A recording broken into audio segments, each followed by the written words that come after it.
You ever have one of those evenings where everything feels calm, safe, and ordinary, and then in a single instant that peace shatters like glass? That was me, standing in my backyard, flipping burgers on the grill, watching the smoke curl lazily into the evening sky while my son laughed and chased our dog around the swing set. The golden light of sunset bathed everything in that warm glow that makes you think, yeah, life is good, life is simple. But I should have known better. Life has a way of testing you when you least expect it. The first sign something was off was the sound. Not a bird, not the wind, not my son's laughter. It was heavy, deliberate. Boots crunching against gravel. Then came the metallic clang of my front gate being pushed open. At first, my brain tried to rationalize it, maybe a neighbor, maybe a package delivery, but deep inside me, that old instinct I thought I'd buried years ago came alive like a warning alarm. I spent over a decade in the United States Secret Service, guarding presidents and dignitaries. My job wasn't just about standing tall in a suit and sunglasses, it was about listening to the smallest cues, spotting danger before anyone else could. And the sound of boots in my yard at twilight? That wasn't normal. That was intrusion. I set the tongs down, wiped my hands on a towel, and quietly told my boy, "Stay close to the dog, don't move." He gave me a confused look but didn't argue. His little hands clutched the dog's collar as I stepped toward the side of the house, every sense sharpened, my heart beating steady, not fast. Training does that to you, it keeps you calm when anyone else would panic. I edged forward until I had a clear line of sight to the gate, and that's when I saw them. 3 men, all dressed in dark polo shirts and cargo pants, moving in a way that screamed authority but not professionalism. They weren't police. Their uniforms had no badges, no insignias, just the word, "Enforcer," printed in bold white letters across their chests. Their belts carried batons, flashlights, and what looked like tasers clipped to the side. And they had the nerve, the absolute audacity, to stroll right into my yard as if they owned the place. My first thought was, who are these guys? My second thought came quicker, they're here for my family. And that was something I wouldn't, let slide. The leader, a stocky man with a clipboard in his hand, scanned the yard like he was inspecting contraband. His eyes landed on my son, still clutching the dog, and his voice rang out sharp and cold. "We need to speak with the boy." "Step aside, sir, this is official HOA business." My stomach turned. The HOA. Of course. Our neighborhood association had always been petty about rules, grass too long, trash can left out, Christmas lights one day past January. But this? Sending hired muscle into a father's yard to confront a child? That wasn't just petty. That was predatory. I didn't step aside. I stepped forward. "You've got 3 seconds to explain why you think you can walk onto my property and speak to my kid without my permission." My voice was low, steady, the same tone I used to use when warning a suspicious stranger to back away from a secure perimeter. The man with the clipboard smirked, clearly not used to pushback. "Sir, your son has been reported for damaging HOA property. Riding his bike through restricted areas, scuffing the lawn, breaking community rules. We're here to escort him for questioning and issue a fine." Escort him? My boy was 10 years old. He didn't even know what a fine was. My grip tightened at my sides as my blood boiled. I told my son to go inside, my voice sharp enough that he didn't hesitate. He ran to the back door, dog on his heels, and slammed it shut. Good. He was safe. Now my attention was fully on these intruders. "Let me make something crystal clear," I said, taking another step toward them. "You don't get to escort anyone from my property. Not my son. Not my wife. Not me. You are trespassing." The second enforcer, taller and thinner, chuckled. "Big words for a homeowner. We have authority from the HOA. That's all we need. He tapped the logo on his shirt like it meant something. I almost laughed. I'd seen real authority, motorcades shutting down entire cities, Secret Service credentials that could open doors at the White House. These men? They were kids playing dress-up with borrowed power. I didn't laugh though. Instead, I straightened my posture, standing tall the way I used to when I was on duty outside the Oval Office. My voice dropped lower. I used to guard presidents. Do you understand what that means? It means I know the difference between real authority and a cheap intimidation act. You want to scare me with your shirts and your clipboards? Try harder. For the first time, I saw hesitation flicker in their eyes. They hadn't expected resistance. They expected compliance, fear, the same reaction they probably got from half the neighborhood. But me? I'd stood between world leaders and angry mobs. I wasn't about to let 3 hired bullies walk off with my child. The leader stepped forward, baton now dangling from his fingers. Sir, don't make this harder than it has to be. His voice wavered just slightly, enough for me to know I had the upper hand. Every fiber of my training screamed at me, control the space, control the narrative, protect the principle. My son was my principle now. And these men had already crossed a red line. I squared my shoulders, looked him dead in the eyes, and said, "You've got one option, turn around and leave my property. If you don't, you're not going to like how this ends." The air was thick with tension. The only sound was the faint sizzle of forgotten burgers on the grill and the dog barking from inside the house. I could feel the weight of the moment, that razor-thin line between escalation and retreat. And deep inside, I knew, whatever happened next, these men had chosen the wrong yard, the wrong kid, and the wrong father to mess with. The man with the baton didn't back down, but he didn't step any closer either. He just stood there, tapping the handle against his leg like he was trying to convince himself he had the guts to use it. The other 2 shifted uneasily, their bravado starting to crack as the reality of the situation sank in. They had walked onto my property uninvited, they had tried to intimidate my child, and now they were face to face with someone who wasn't going to fold. In that moment, I didn't raise my voice. I didn't need to. Calmness is more intimidating than yelling, and I learned a long time ago that silence between words is sometimes scarier than shouting. You have no authority here, I said slowly, locking eyes with the leader. This is my home, my yard, my family. And if you think you can walk onto this property and drag my 10-year-old son out of here, you're dumber than you look. The skinny one laughed again, but this time it was forced, a nervous chuckle that didn't match his eyes. He shifted his weight, and I could see his fingers twitching near the taser clipped to his belt. That told me everything I needed to know. These men weren't professionals. Professionals don't rely on intimidation alone. Professionals don't fidget, don't lose control of their body language when faced with resistance. These were neighborhood bullies dressed up like security officers, counting on fear to do their work for them. Unfortunately for them, they had picked the wrong address to test that tactic on.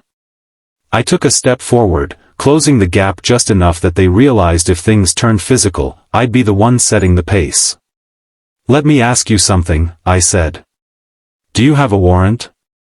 Do you have a court order? Do you have a single shred of legal paperwork that allows you to remove anyone from this property?" The man with the clipboard raised it like it was proof, but I snatched it out of his hand before he could even respond.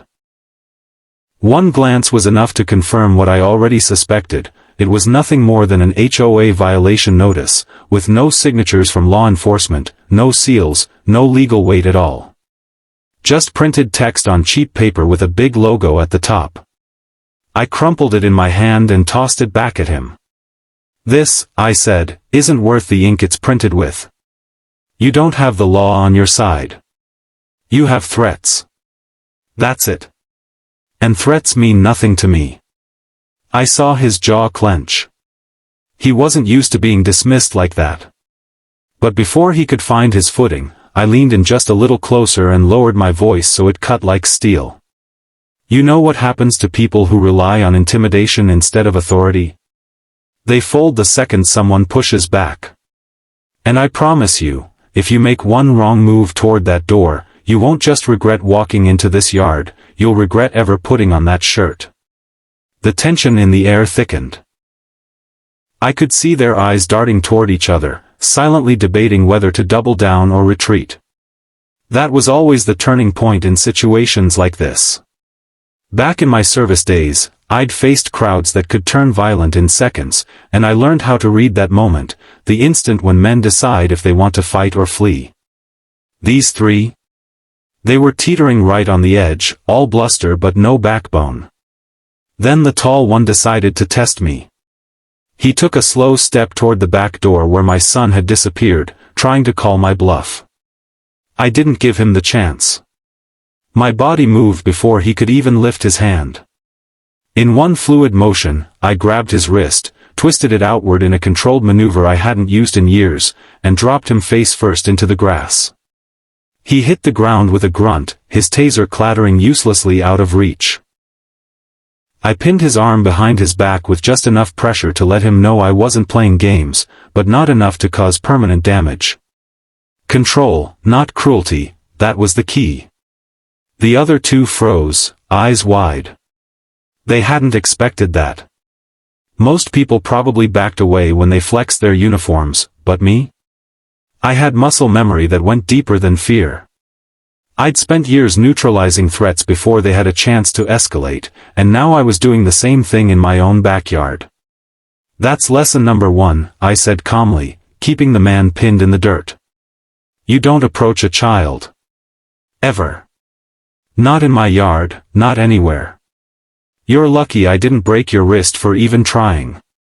The leader stammered, "Hey, easy, easy, we don't want trouble." I cut him off with a glare. You brought trouble when you stepped through that gate. You wanted to scare me, scare my kid, and throw your weight around. Well, congratulations, you just found out what happens when you pick the wrong target. I released the man in the grass and stood tall again, brushing the dirt off my hands like I'd just taken out the trash.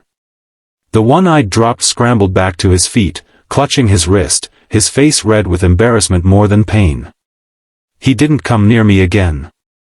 None of them did. The leader tried to save face, squaring his shoulders and pointing his baton at me, but I saw the hesitation in his eyes. He wasn't thinking about authority anymore. He was thinking about survival. You think this is over? He snapped. We'll take this up with the HOA. You can't put your hands on us and get away with it. I stepped closer until the baton wavered in his hand. Listen carefully. You trespassed on private property.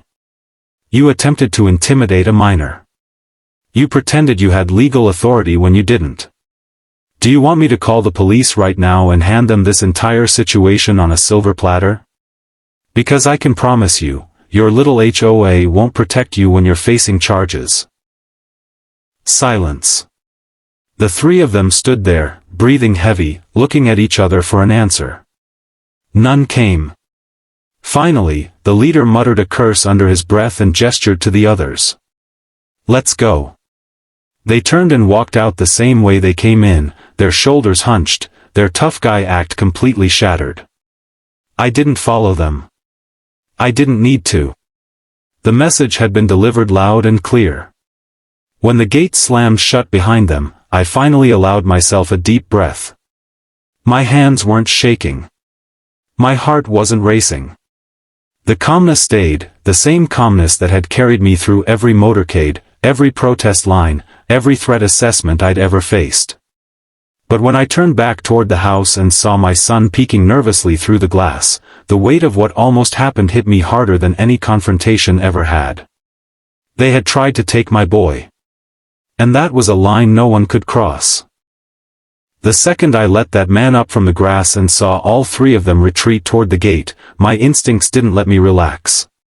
My son was safe inside, but I knew this wasn't the end. People like that don't give up after one confrontation. They regroup, they try again, or they come back with more backup. That's what bullies do, they can't handle losing face, so they double down. I stayed where I was in the yard, posture calm but every nerve on alert, my ears tuned to the faintest sound of hesitation in their steps. Sure enough, just before reaching the gate, one of them slowed, the tall one who had tried to get past me. His pride was bruised, and he wasn't ready to leave without one more swing at control. He turned his head, spat into the grass, and growled, "This isn't over. You think one little stunt makes you a hero? We'll make sure everyone here knows you're a problem." I didn't respond right away. Silence makes men like that nervous because they expect anger, they expect you to bark back and give them energy to feed off. Instead, I just stared, unblinking, until he finally looked away. They walked out, the gate clanged shut, and for a moment the only sound was the faint hiss of the grill and my son's muffled voice calling from inside, "Dad? Are they gone?" "They're gone," I said loud enough for him to hear. "You're safe." But even as I said it, my instincts whispered the truth, they'd be back. Maybe not tonight, maybe not tomorrow, but people like that don't like being embarrassed. And I hadn't just embarrassed them. I had humiliated them, crushed their act in front of each other. That was going to burn in their egos until they tried to get revenge. I walked back toward the grill, shut it off, and sat on the porch steps, letting the tension bleed out just enough so my son wouldn't see me rattled. He opened the door slowly, the dog at his side like a furry little bodyguard, and his big brown eyes studied me carefully. "Dad, why were they here? Did I do something wrong?" His voice cracked at the end, and that hit me harder than anything those so-called enforcers had done. They hadn't just trespassed onto my property, they had planted fear into my kid's mind, made him question himself, made him think he had done something bad enough to deserve strangers showing up in uniforms. That wasn't something I could let slide. I pulled him close, ruffled his hair, and looked him straight in the eyes. "Listen to me. You did nothing wrong. Riding your bike, playing outside, that's what kids are supposed to do. Those men weren't here because of you. They were here because they thought they could scare us. That's all. They wanted to feel powerful. But power doesn't come from scaring people, son. It comes from protecting them." His shoulders relaxed a little, and I could see the weight lifting, but I also knew a seed of fear had been planted. That was the real damage these men caused, the kind that lingers long after they leave. As he went back inside, I stayed seated on the steps, thinking through everything that had just happened. My Secret Service training wasn't something I thought I'd ever need in suburbia. I thought those days of scanning rooftops, reading crowds, and planning exit routes were long behind me. But tonight proved something important: the instincts never die. The moment I heard those boots, my mind had already mapped out every angle, every escape route, every weapon they carried, every weakness they showed. That's the part most people don't understand about what we did in the service. It wasn't about brute strength. It was about observation, control, and precision. A glance at a man's shoes could tell you if he was armed. The way someone's hand hovered near their pocket could tell you if they were nervous or about to act. A shift in breathing could mean they were preparing to run or fight. And when that tall one tried to move toward the door, I didn't even think. My body just reacted, years of drilled responses kicking in like second nature. One twist, one redirect of his weight, and he was face first in the grass before he even knew what hit him. That was the thing about real training: you don't fight for show, you fight to end the threat fast and clean. No wasted movements, no chest thumping, no drawn-out brawls. Just efficiency. My son didn't need to see a drawn-out battle in his yard. He needed to see his dad in control. And that's exactly what I gave him. But deep down, I knew this was bigger than one confrontation. The HOA had armed itself with so-called enforcers who thought they had more power than they really did. That was a dangerous mix. People with no real authority, puffed up with false confidence, believing they could knock on doors and drag kids into compliance. It was only a matter of time before they hurt someone, before some family who didn't know how to push back folded under the pressure, or worse, got injured because they resisted without knowing how. And that thought sat heavy in my chest. Because I hadn't just stood up for my own kid tonight. Without realizing it, I might have stood up for every family on this street. As the night went on, I replayed every second in my head, analyzing it the way I used to after debriefs.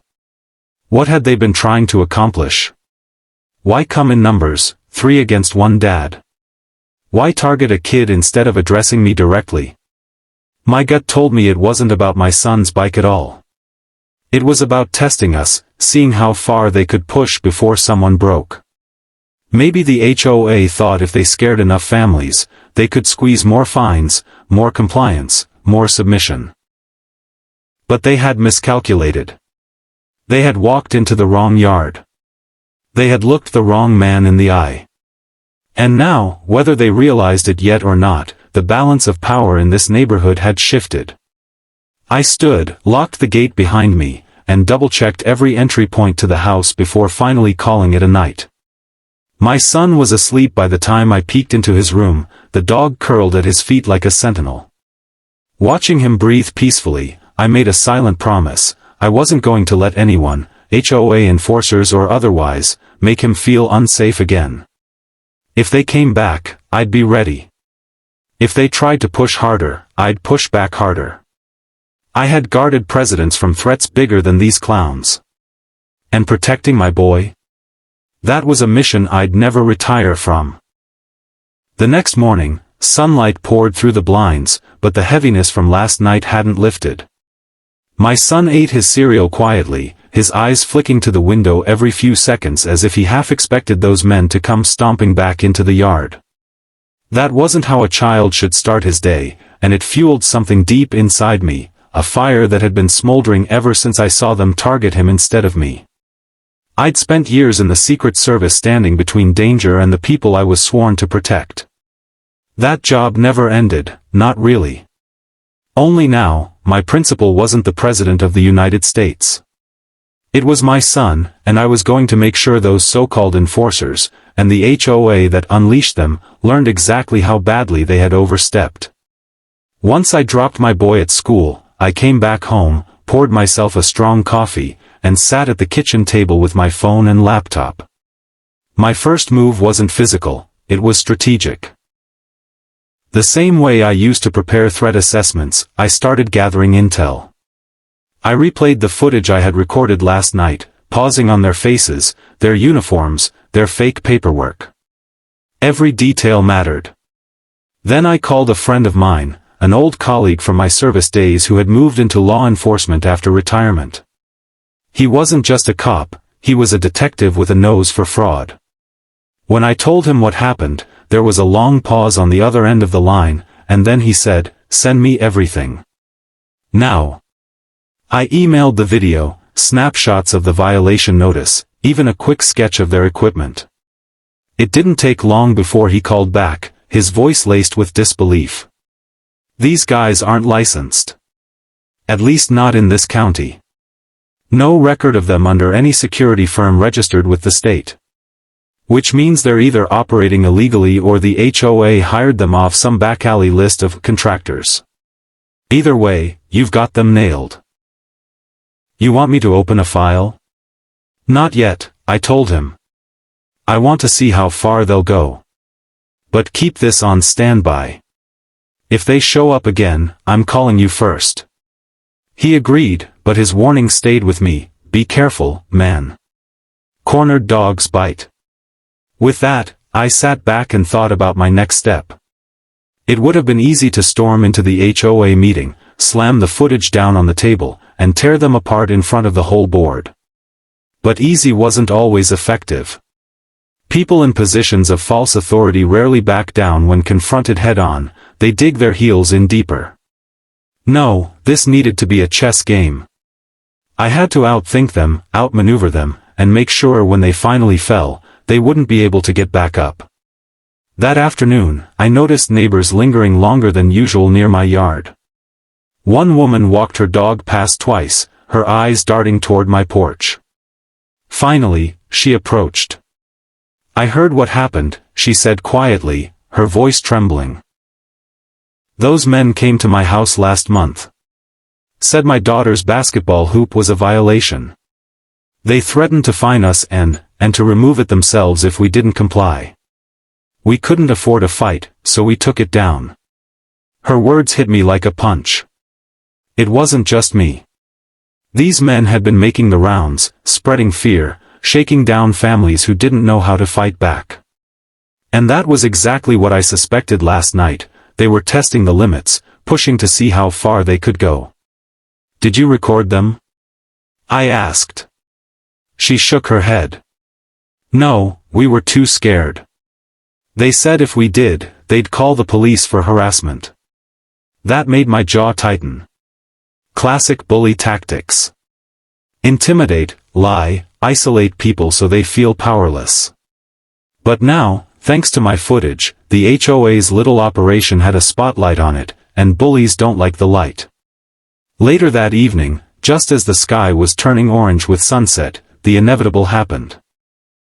A black SUV rolled slowly down the street, stopping right in front of my driveway. The same three men stepped out, but this time they weren't hiding their frustration. Their shoulders were stiff, their jaws tight, and the leader carried a folder thick with papers. My son spotted them through the window and froze, his spoon clattering into his cereal bowl. I put a reassuring hand on his shoulder and whispered, "Stay inside. Watch me, but don't open the door." Then I walked out to meet them, every step calm, deliberate, unhurried, like I owned the entire street. The leader shoved the folder at me. "We've filed official complaints against you. Interference, assault, non-compliance with HOA regulations. You think you can manhandle us and walk away? We're putting this on record." His voice was shaky under the surface, though he tried to bury it under anger. I flipped the folder open, scanned the pages, and almost laughed. Nothing inside was stamped, signed, or certified. Just more self-made notices, like the one I crumpled last night. They were trying to bury me under fake paperwork, hoping the sight of a stack of documents would scare me into backing down. "This is your official complaint?"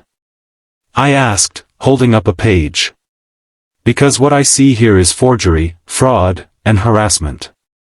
And since I've already got video of you trespassing and attempting to intimidate a minor, these little papers are just going to make my case stronger when the police review it." Their faces shifted, anger mixed with unease.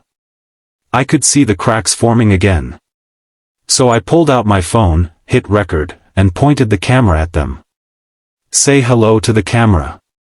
This is your second illegal visit to my home, this time with forged paperwork. Keep talking. Tell me again how you think you can drag a child off private property." The tall one muttered something under his breath, and the leader's face turned red. He stepped closer, lowering his voice. "You're making a mistake. We're not scared of you." That was when I let a small smile curl across my face, the kind that says I know something you don't. That's the difference between us. I don't need you to be scared of me. I just need you to be scared of the law. And trust me, once my detective friend opens that file, you'll be wishing fear of me was your biggest problem. For the second time in 24 hours, they broke. No amount of puffed-up uniforms or fake documents could withstand the fact that they were caught, exposed, and now documented on camera. They stormed back into their SUV and sped off without another word, leaving behind the folder like it was evidence of their own downfall. I picked it up, tucked it under my arm, and went back inside to my son, who was watching wide-eyed from the window. "They're not coming back," I promised him. And this time, I meant it. Because tomorrow, those papers were going straight to my detective friend, and the HOA was going to find itself answering for every family they had bullied. That night, as I locked up the house and sat with my boy while he fell asleep, I realized something important. The Secret Service trained me to protect presidents, but fatherhood trained me to protect something even more valuable: innocence, safety, peace of mind. And if it meant standing up to anyone, no matter how many uniforms or fake papers they carried, I was ready. Because once a protector, always a protector.